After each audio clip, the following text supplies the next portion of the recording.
Okay, thank you. I'm glad to see everyone again. Thank you for taking the time. I hope everybody has been keeping safe and healthy. It's great to be home, but a little bittersweet for me. Obviously, with a great season, disappointing ending a little bit, but I'm so proud of our team, how they carried themselves and really competed in the bubble. A remarkable experience for us, for everybody, and had its the ups and downs, and I'm sure everything you guys read and saw, and we witnessed it inside. And I really want to commend the NBA and the Players Association for an incredible job, honestly, making this happen. Good luck to the 4 teams playing. I think the Celtics really fought that series out, and thought it could have gone either way, but they did an amazing job. I commend our organization, our ownership, and our players, coaches for honestly an incredible job. As you guys know, we've been gone since the 22nd of June, and not easy to be away from your family, away from everything, but we also understand that the whole world is going through this. First, the pandemic, the virus, COVID that we've all been dealing with, and then we all know of all the issues, the social issues, and social justice we've been tackling, and racism. There's a lot in the bubble, but we're proud. I'm so proud of our team.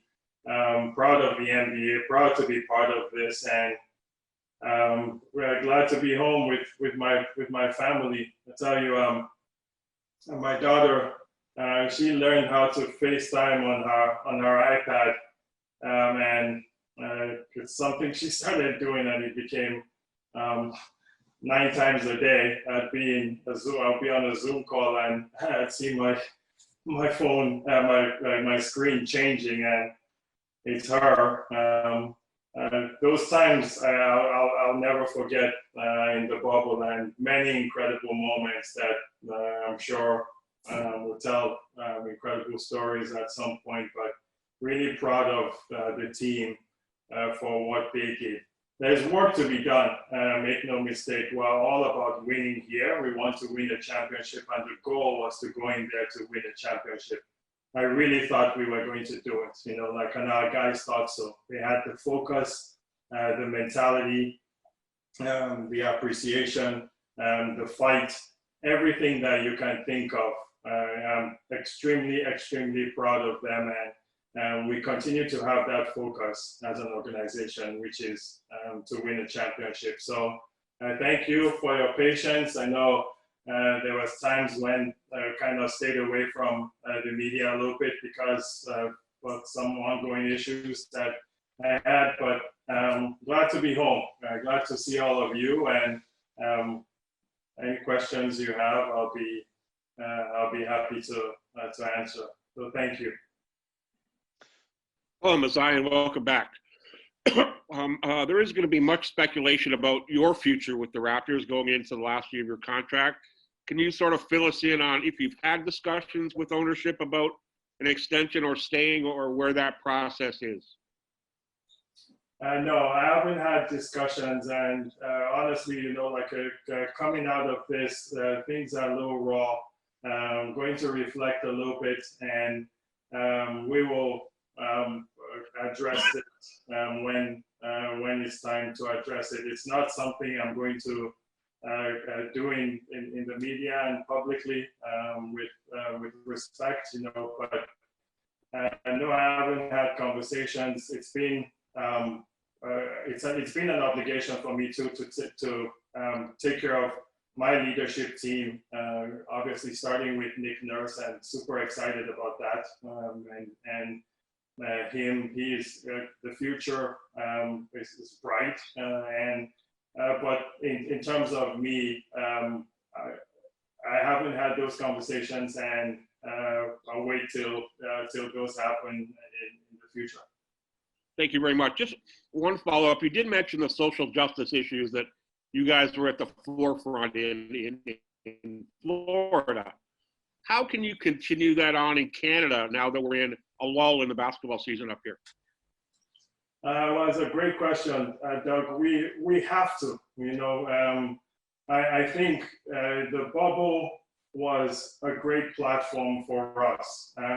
All these things, I talked about this in my op-ed, how there's always a cycle, and we cannot let it be a cycle. We have to address these issues straight on. And as an organization, we're going to do this. It started right before, obviously, with George, and we all started making our feelings known. I had my own incidents, and everybody has dealt with it in their ways. We see what's going on with Pascal. We know of his struggles in the bubble, and he'll get through that. And we were very confident with that. But the fans, people, they have every right to their opinion and to make judgments on our team, but I feel that to take it that far where it went, but Doug, to your question, there is racism everywhere, let's not make any mistake. There's racism in Canada here. I know there's a focus on the United States, but this is a global pandemic. This is something we're facing everywhere. And as an organization, we're going to face it square on. And whether it's calling people out, whether it's developing programs, whether it's hiring people or focus on hiring Black people, minorities, indigenous people. We're going to focus on this, and I think we're showing that. Our players have shown this in their commitment, and I feel we were in the forefront of this, and I'm proud of not only our players, our coaches, everything we're doing with, whether it's voting, whether it's polarizing this, whether it's talking about it, we're going to do whatever we can, to continue this conversation. Thanks very much, Masai. I appreciate your time. Thanks, Doug. Hey, Masai, glad you made it back safe. You're looking good. Wanted to ask you about your priorities. Going in, you've got a long list in the offseason, obviously. You got Nick done. Where does your list start now? Oh, man. It's nice to see you, Mike. It's a nice beard you got there, man. Thanks. A lot of time to work on it. We have so many. The team has done a great job. As I said, it starts with our players, obviously, first, and guys have been incredible. You want to start with whoever our free agents are. You go from Fred to Pascal, to Serge, to Marc Gasol, to Rondé, to Chris Boucher. They have been incredible. So there's a priority for us. There's a priority with Fred. With our bigs, this has been our signature as a team. We also have to look at the game and see where the game is going. And we also have to wait on the NBA. We're all waiting on the cap and seeing where the numbers are going to fall, and that's going to be interesting, to see. But how we've dealt with this with our team. We have to really look at what is now. We have to look at the short-term future, and we have to look at the long-term future. After that, we have to look at a key year, which is in 21, and free agency then. So this is where we have to really, I think, buckle down and really maybe make an assessment of what bubble basketball was against what the real outside the bubble basketball was, which was last season. We have to figure out all of that, and this is the time for us to do this. This is our time. This is you feel you support as much as you want during the bubble, during the playoffs, during the season. Now is the time for us to work. Now is the time for us to do our jobs. And if I could, just looking back on the bubble, having been there where you were, did you see, or what was the biggest challenge that the bubble presented to doing what you guys wanted to accomplish this time? I think it comes down to the mental aspect, being confined in one place. That was really difficult every day. Going back to your room. I understand. I sympathize with the whole world. We are all going through it. So we're not here complaining. We were in a nice hotel. I think we were treated absolutely well. You are limited in the things you do, in the space you have, and where you can go. Also not, and so the mental game. I think the mental aspect was really the hardest part, and it was hard for me. I can't even imagine the players going around and seeing. There was good and bad to it. Seeing your competitors, people you're competing against every day. In the elevator, and they're in the same elevator, or you see them when you go testing or walking in the corridor. And when you start competing, that's not easy to do. I mean, I saw Brad Stevens every time I went into the elevator or went outside. I can imagine with the players that could be hard sometimes, but. The mental aspect of you being alone there, you're going back to your room, you're confined in your space, you don't know what people are going through, with families and all of that, what things they are dealing with outside, and it's beyond control. I will say this also, Mike, when you're in the bubble, yes, there's social media. I don't follow and see a lot of that stuff, I'm sure some of the players do, but you don't understand as much, how you're affecting the world and what is going on outside, and that's hard because you're in that space. You don't have a feel for it, you don't have a feel for somebody to touch you and say, hey, what's up? Or, it's all, the people that you're with and the people you're going to battle with, either against them or with them. And that was the 37 people we were with or the people we were competing against. I think it brought some camaraderie in the NBA. I got to know a lot of players, people better than I did. But on the overall, to me, the struggle was just the mental aspect. All right. Appreciate that. Thanks, Masai. Thank you. Hey, Masai. Good to see you. Good to see you too, man. What's going on? It's going very well. Thank you. Just as it relates to your status, what factors are going into you wanting to hear this out a little bit more regarding your extension or a potential extension, and at what point would you start considering what to do? I think it'll come. When it comes, Grange, we'll deal with it face on, but as for now, I'm focused on other things, and when that time comes, I will deal with it. Is there any part of you that could see that the questions around it could be perceived as concerning, that maybe you might not be thinking about Toronto beyond this year? No, honestly, there's no distractions. These things, they come and go. They happen.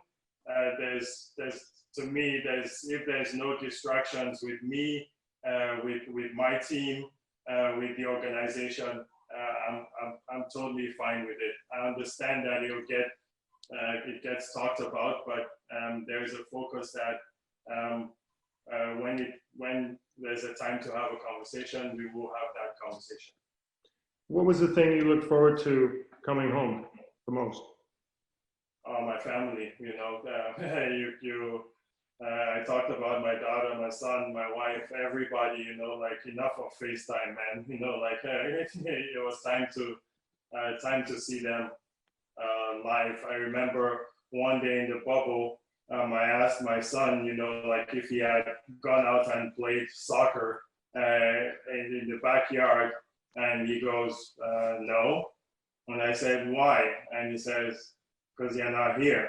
And that hit home, because he usually doesn't care. He can care less. My daughter is the more affectionate one, and she'll, but when he said that, like I could tell, like I truly missed my family and missed being home.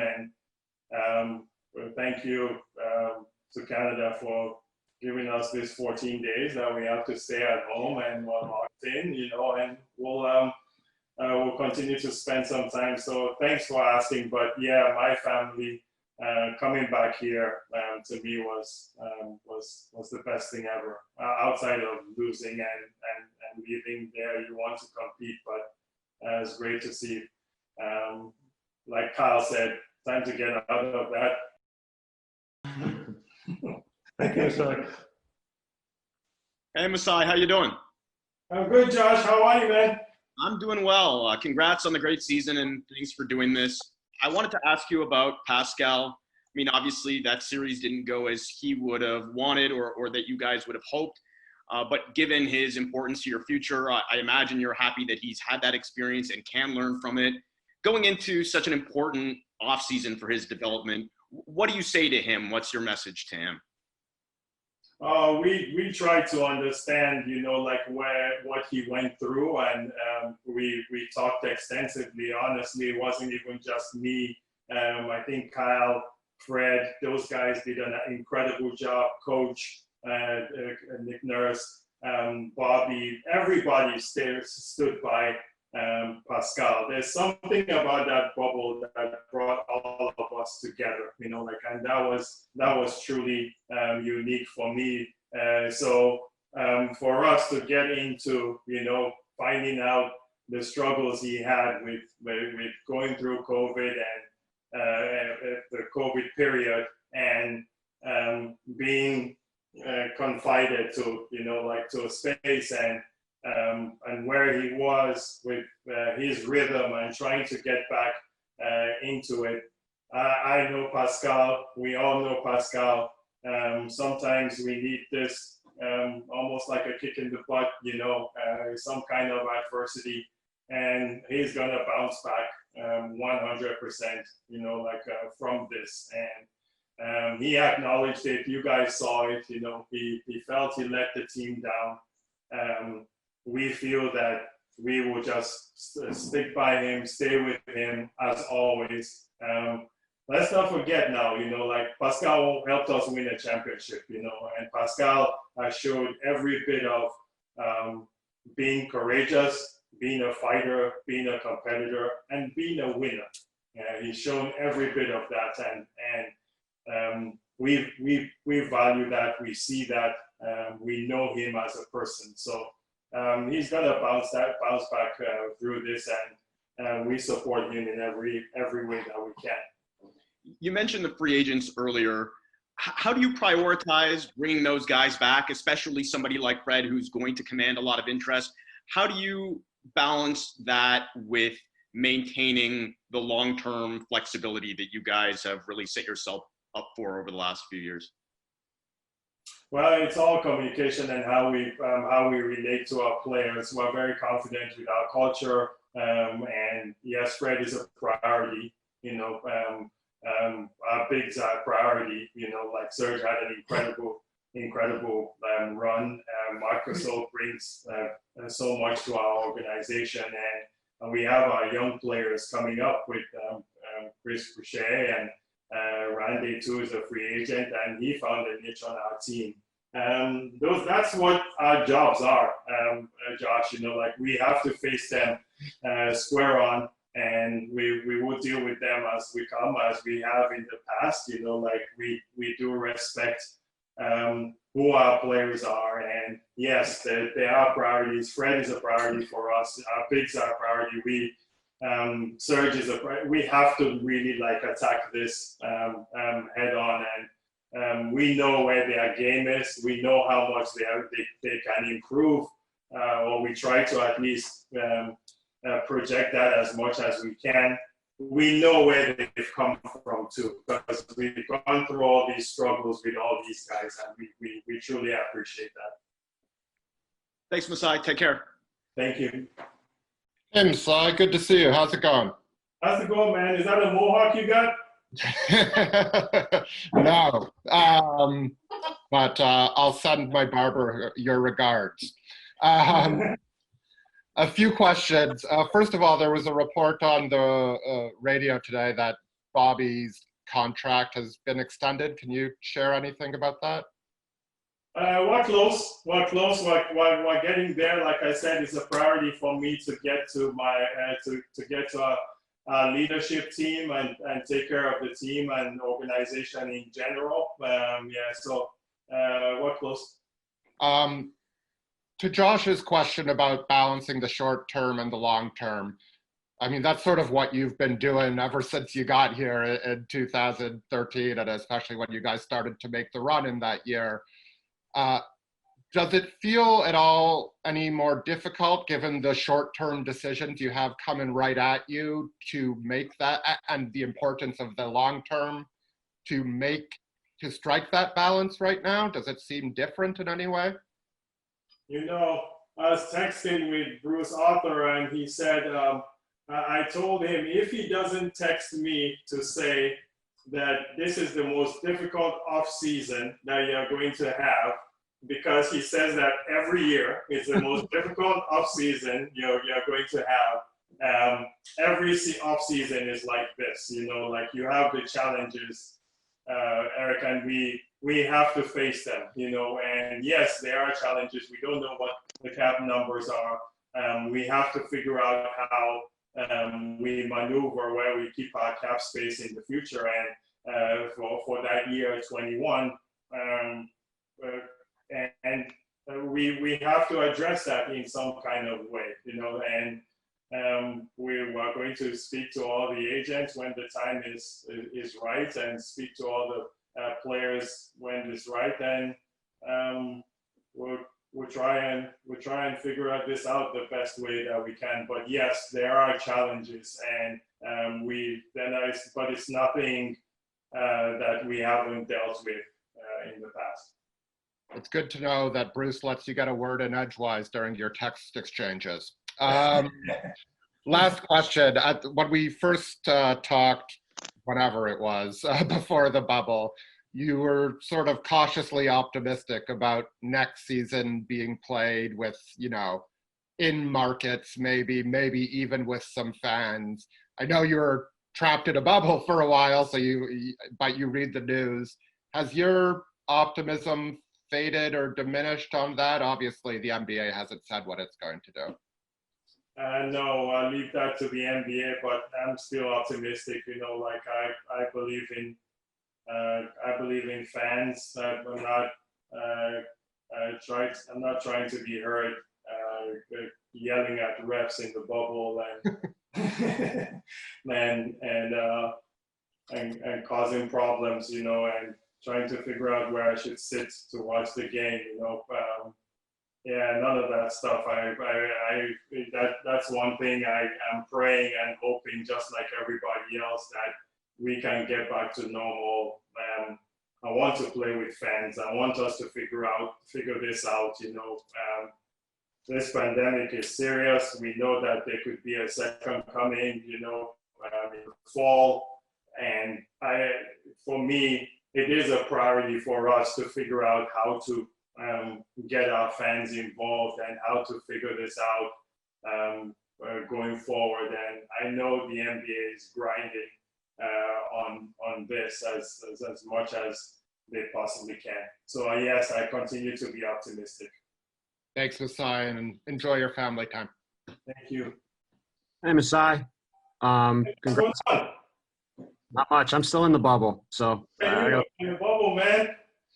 a little while in the box still. You talked about the obvious whole pandemic that is racism, and during this break, obviously the video came out of the situation from last year in Oakland, and I was just curious. I know you put out a statement about it, but if you could, I was curious if you could speak to the vindication you feel about the way things have played out, and also how important was it to you to fight back? And I don't know if that's the right word, but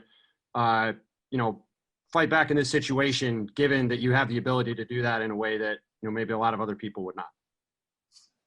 Thanks, Tim.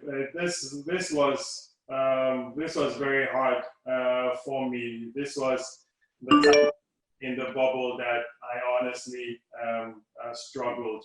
When this video came out, I didn't sleep for a few days because when these things happen, we saw the rush, we saw what everybody was writing. I mean, you look at these things and you can't help but you question yourself, and as time goes on, you begin to doubt yourself. And I doubted myself. I doubted myself that what really happened there, and honestly, I watch all these movies, I watch all these documentaries, and I look at these people and I'm thinking, man, why don't you just say what happened? Why don't you just say exactly what happened? And you'll be fine, just say what happened, it didn't happen that way. Say how it happened for you. And I began to question myself. I began to doubt myself. And the second part to this, Tim, is when you start thinking about this stuff, you start thinking, especially when you're confined in that space, you're alone in a room continuously. You have a lot of time to think, right? You have a lot of time to. I started to think, yeah, what if this had gone the total wrong way? There might have been situations where maybe I wouldn't have been that calm, maybe I'd have acted a little different, and then it starts to mess with your mind, but for me, at the end of the day, I'm privileged. At the end of the day, I have support. At the end of the day, I'm able to face this square on. And I just started to think about the people that cannot do this, they cannot do what I can do. We have times and things that happen where there are no cameras, there are no people that can see, there'll be no video. How do these people, get incarcerated, people get wrongfully accused, that began to bug me as a person. And I really struggled in the bubble, thinking about all of this. And it became so hard for me. Yeah, listen, you think about everything, you think about racism and where it's going, you think about all the negative things, try to think of all the positive things. And yes, we say Black Lives Matter, and there were times, I questioned, does Black Lives Matter to only Black people, but I know one thing, it also makes me ask the question, sometimes, with racism, does it come from slavery? Where does it come from that, the white race is sometimes seen as, superior to other races, and you ask yourself all those questions, and it bothered me in there, and I really struggled with this. I'm in a battle with a team with people from all races, and I'm telling you, if I was not to be in this world today, there are many white families who are my friends that I would leave my kids with.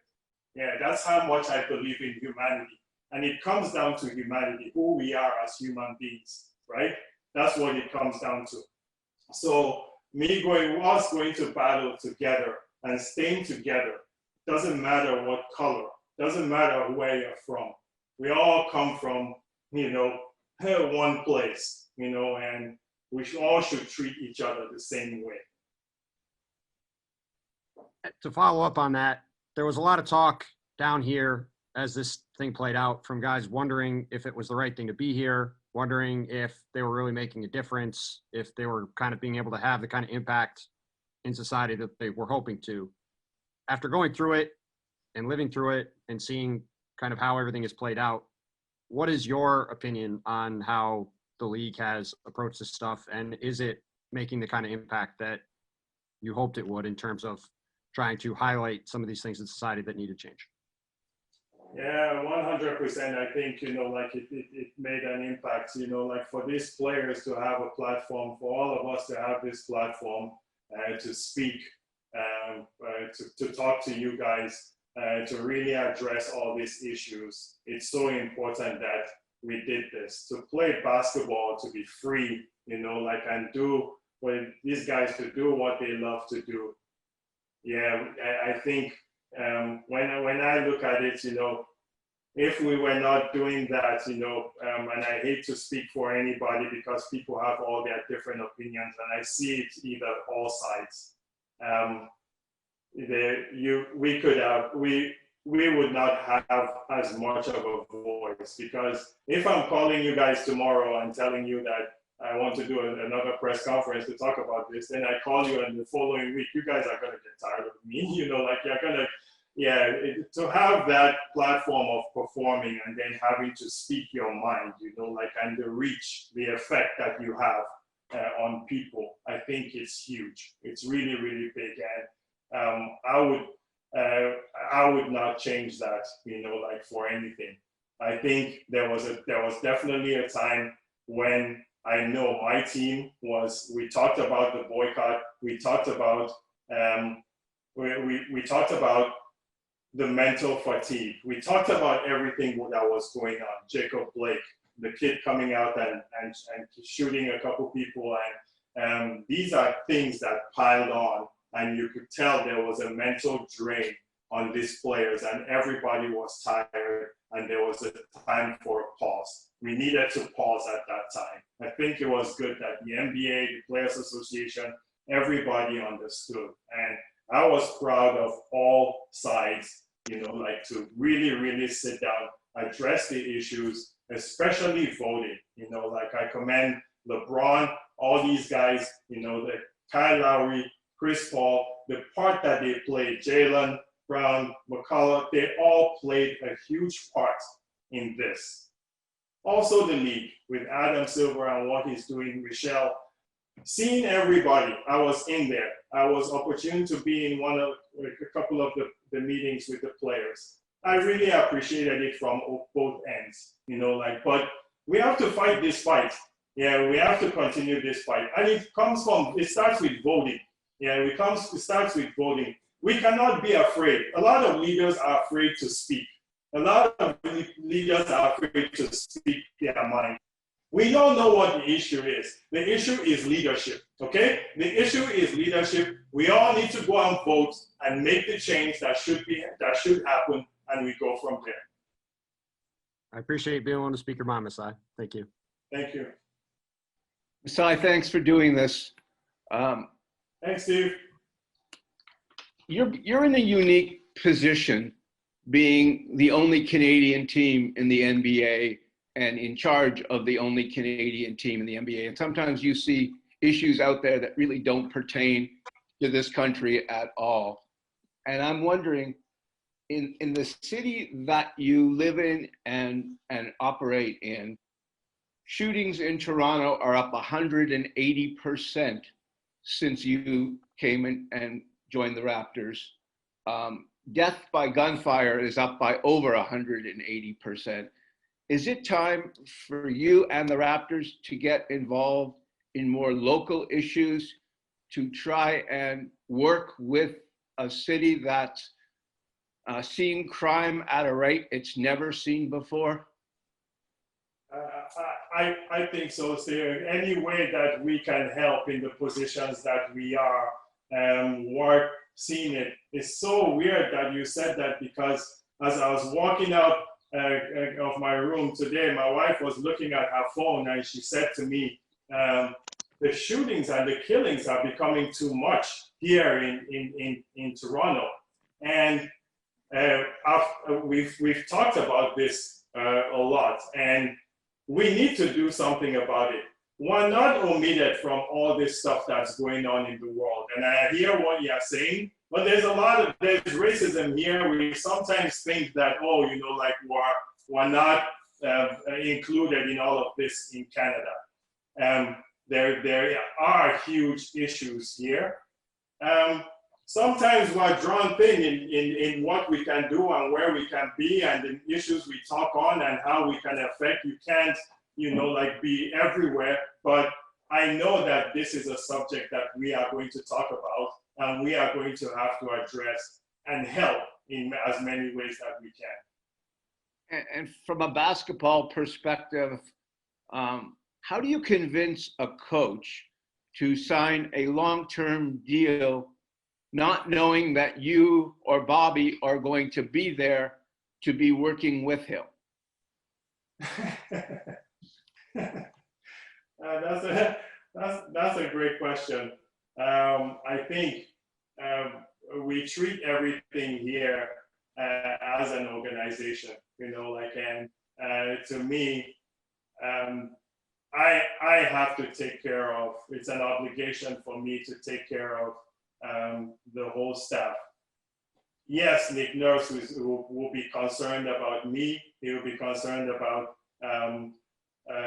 leadership, but he knows. I think he understands, you know, like where we stand with this, and I think Nick Nurse has an incredible career, you know, like ahead of him, and this was the next jump for him, and I think that was a priority for us, even as an organization. But normally, maybe president goes first, GM goes second, coach goes third in the hierarchy of signing, and that's why I found it unusual. Maybe you take care of the organization first and you go last, maybe too. Maybe. Your call. Thank you. Thanks, Steve. Hey, Masai. Thanks for doing this. Hi, Steven. How are you? I'm good. Thank you for asking.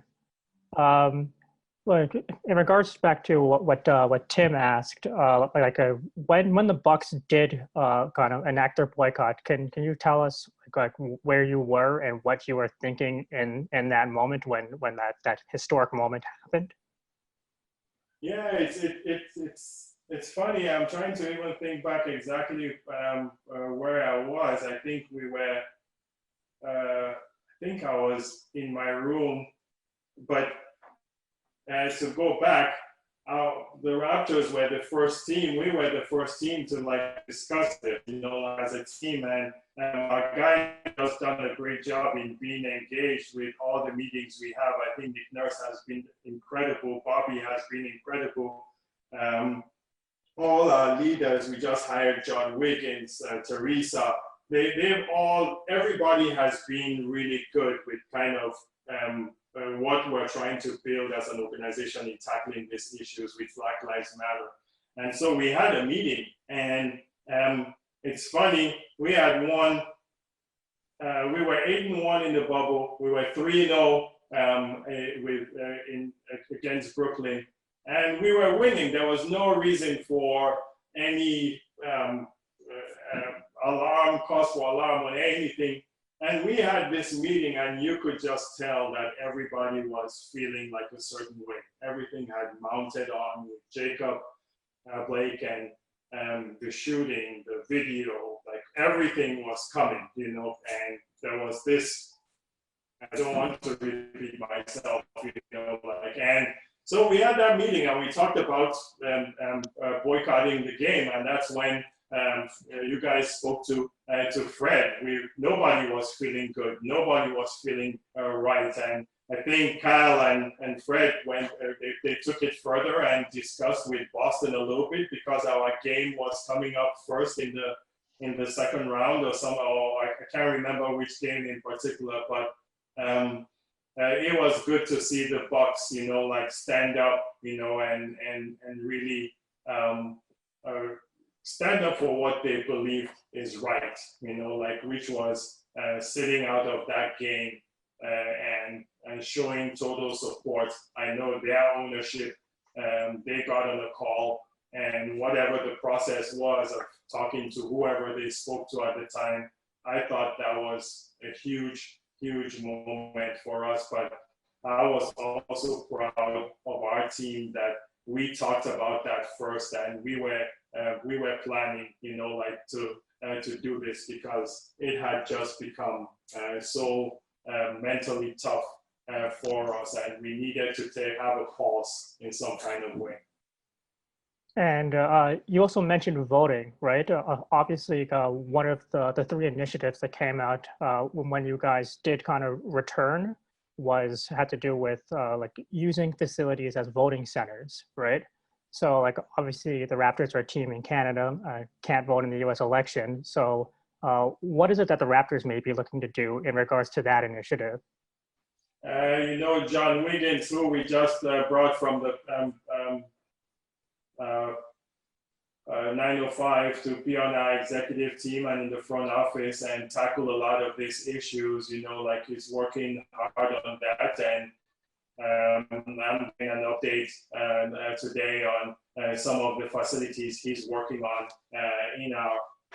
in this area to help enhance. I know Nick Nurse has really pushed that to help with voting. It's something that we're very focused on because it is important, like I said before, that voting is the one that's going to bring the change. And so John Wiggins has been working hard on this. Thank you, Masai. Thank you. Hi there. Sorry about that. Hey, Masai, how's it going? Kayla, what's up? I'm good. How are you? Congratulations on the season. Thank you. I guess I'll start off with this, kind of going back to Steve Simmons's question, which essentially is what about black on black crime wrapped in, well, should also the Raptors focus on gun violence? I'm wondering, as a black man, when you are spending time talking about racial injustice and how we fix systemic racism, how frustrating is it for you when you hear but what about this? Yeah. It's frustrating, it's you know how it is. The matter that's at hand now, to me is Black Lives Matter. We really have to face that straight on. We have an issue here, and it is polarized to me because of leadership, because racism is there. And racism has been there. Just like everything else, there's a large amount of good people and there's a small amount of bad people. And I think we have to figure out a way to overwhelm. Yeah, we have to figure out a way to make an impact, to create programs to help youth, to see more people in these boardrooms, to see more Black people, more minorities in these boardrooms. That's what's going to make, I think, the difference. It is important for us now to have a voice, because you don't know when that voice might not be there. Now we have a voice. It's what the players talked about, it's what you talk about, is what we are all talking about. We have to have it now. It's very, very important. All the rest of the issues we have to be in front of. We cannot run away from. But to me, we know what the two pandemics are now. We have COVID and we have racism, and Black Lives Matter. That's important for us. And a quick follow-up. Through everything that your team has been through, going into the bubble, having these very vital conversations, but then deciding to play again and push a series to 7, over the years, I know you've been very close with your team, but certainly this gives you a certain different dynamic to your bond. What did this teach you about the guys in your locker room and in your organization?